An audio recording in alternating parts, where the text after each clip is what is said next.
Some big changes are coming to your child's school lunches. That's right. The USDA is permanently lifting the strict meat and grain guidelines placed on those lunches last year. Now we join KAGS HD News reporter Chris Costa in the studio. And Chris, that all has to do with students still feeling hungry after they eat their lunch. Matthew and Amanda, the restrictions were part of the federal Healthy, Hunger-Free Kids Act, but these restrictions actually had kids feeling hungrier, and now they're looking forward to this change.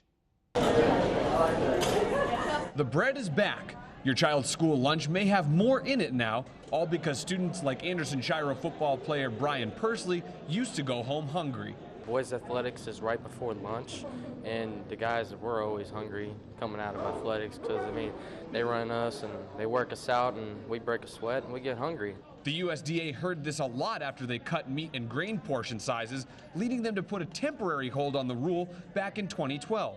But without a permanent change, lunch manufacturers were hesitant to increase portions. Bryan believes having the option to take a little more food makes a big difference on the field and in the classroom.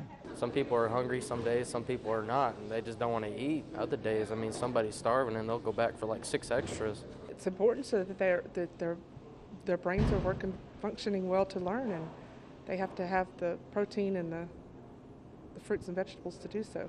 Now the restriction isn't in size, but in the amount of calories, something that allows students to grab a little bit more food. We try to give them as many healthy foods as possible.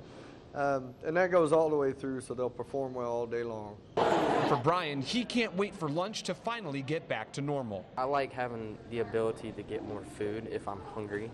Keeping kids well fed so they perform their best while keeping nutrition in mind. Now, these changes will take time because manufacturers have altered so much to keep up with the regulations, but portion sizes should be back to normal by the start of next school year.